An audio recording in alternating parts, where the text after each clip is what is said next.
morning, gentlemen. I'm back after those Madan Singh, and today is the 19th of August. और इस दिन एक बहुत अहम इवेंट हुआ था in 1960. और as an airman, I'm going to discuss that event which took place in 1960. ये इवेंट क्या था, ये मैं आपको बताऊंगा. On 19th of August 1960, there was an American pilot called Captain Francis Gary Powers, who was sentenced by a military court to 10 years harsh labor imprisonment in Russia. उसका क्या crime था? What was his crime? His crime was that he was spying on the Soviet Union. And the trial was conducted in Moscow. Incident था that Gary Powers took off from Peshawar in a U-2 plane. ये जो U-2 plane है, it was a very special type of plane. It was not an ordinary plane. It could fly at heights of 70 to 75,000 feet, almost 21.5 kilometers from the earth. And it was a plane which could not be detected or shot down by the Russians. The Russians knew about this plane, but they didn't have the wherewithal to shoot it down. And then Francis Gary Powers, who had joined the CIA in 1956, and after 4 years he had done hundreds of flights over the Soviet Union, but never such a big flight to have flown from Peshawar to Norway. This is a distance of almost about 3,000 miles, and the plane was to fly at that height, and it was to take photographs of the Russian defenses and the missile centers on which they were going to overfly. Now this was his mission, to photograph them. He was to take off from Peshawar and land in Oslo, that is in Norway. So, well, duty is duty, and Powers agreed to do the mission. And he was confident he would not be caught by the Russians. That was a crucial point, that he would not be caught by the Russians. So he took off on that fateful day, and the U-2 behaved admirably. Now it was a special type of plane, a tribute to American technology, that it could fly at that height of 70 to 75,000 feet. But it was a subsonic plane, and obviously since it was a spy plane, it was to go slow so that it could photograph all the items on the ground. And look at the strength of American technology, that the camera from that height could even photograph a small man on earth. That's the tribute. So when he took off, the Russians knew he had come, and they were waiting for him. They scrambled 4 MiG-29s, 4 of them. And these went to a height of about 45,000 feet. And that is the time from where they fired these missiles, 4 missiles at the U-2 of Gary Powers. And what happened? One of the missiles hit the wing of the plane, and Powers observed that there's a ball of fire all around. Now he had one option, that was that he was to press a self-destruction switch on the plane. The plane would get destroyed along with Powers. And he'd been given a bottle of cyanide and a pistol, and if required, if he landed, he would shoot himself dead. Now this is very surprising, because I'm an airman myself, but no, we didn't have any such training that you will commit suicide or destroy the plane or something. No. That is why we have what is called the Jungle and Snow Survival course.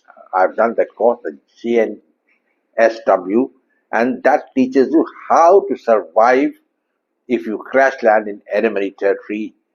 That is called the Jungle and Snow Survival course. Well, the Americans had a different philosophy, and that's why you self-destruct the plane, destroy it, and you go to the next world. So when the plane was hit, Powers had 2 options. One was he could eject. Second was destroy the plane. Now, when the ball of fire, the survival instinct comes, and he decided that he should survive. So he didn't press the switch. Neither did he press the ejection switch because the U-2 cockpit is so small and the way the legs are put, and if he were to be ejected, his legs would be smashed and he would in any case die. This was the way the plane had been made. That the pilot should not survive. So what he did, he opened the canopy of the plane. It was a subsonic plane which was flying slow. And at that height, he jumped out from the plane with his parachute on. He had alternatively become unconscious because there was very little oxygen at that level. And he was coming down and down and finally pulled up the parachute and it opened and he began to land down. Far below, he could see a black car which was falling, but the Russians knew they had hit the plane. And as he landed in a farm, this car also came and took him into custody. Now the Americans came to know this plane has crashed or something has happened through their radar information. So Eisenhower made a statement that one American plane has taken off from Turkey and it was doing an air reconnaissance mission to check the weather, and it has strayed into Russian airspace, and the Russians should tell us if the plane has crashed. Now they were pretty sure, the plane has crashed and the pilot is dead.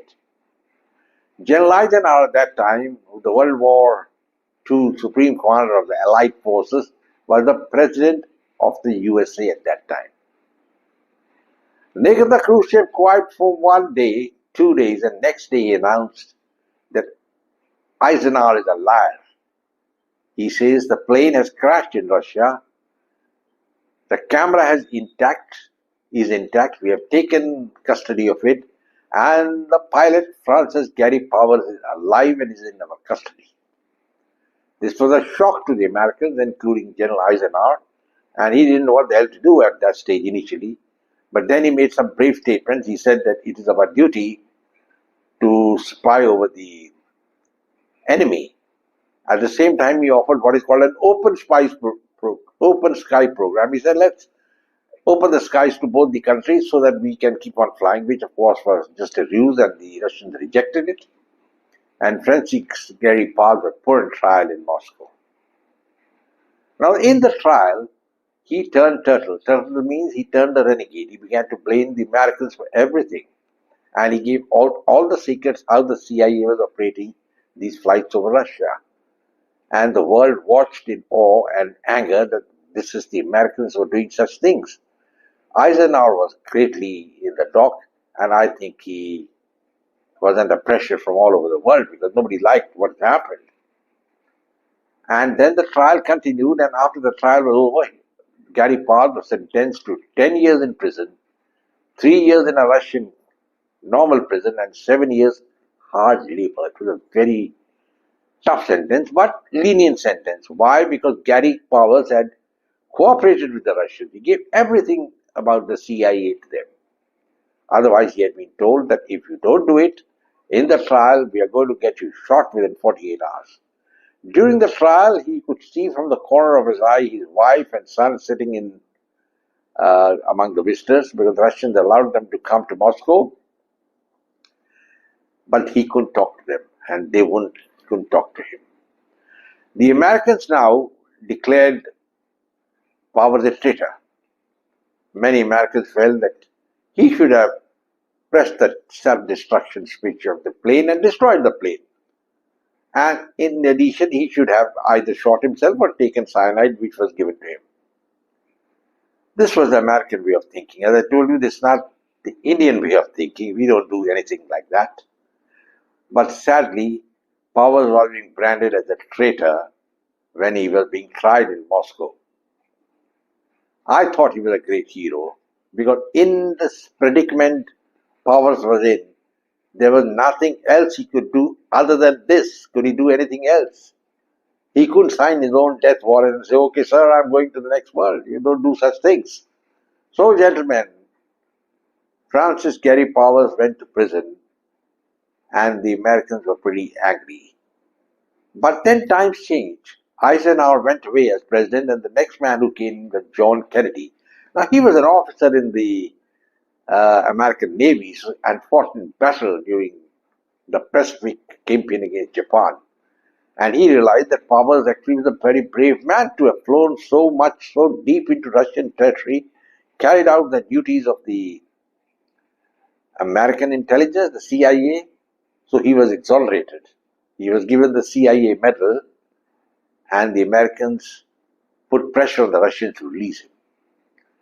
In 1962, Khrushchev announced to the world press, he was the first secretary of the Soviet Communist Party, announced to the world press that he had decided to release Francis Powers on humanitarian grounds.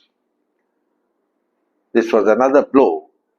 But before that, he had extracted as much propaganda as possible out of it. In 1960, just after the crash, there was to be a meeting, a summit between General de Gaulle, the British Prime Minister, the French President, the British Prime Minister Harold Macmillan, and Eisenhower in Paris. And Khrushchev, as the leader of the Soviet Union, was to attend it. Khrushchev came for the meeting, but he said, I will not attend it till Eisenhower apologizes for what has happened, punishes the men who carried out this mission, and said he was sorry. Obviously, no American president was going to do that. So Eisenhower refused, and the meeting collapsed. The summit collapsed. Khrushchev went back without meeting anybody. But now in 1962, he announced as a humanitarian carrier he was going to release Gary Powers. But it was not so simple, because he had extracted something much bigger.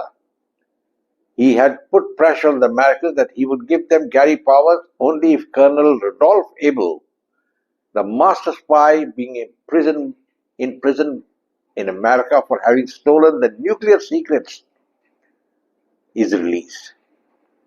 Abel had been in prison for almost 10 years, and he was released. He was a master spy.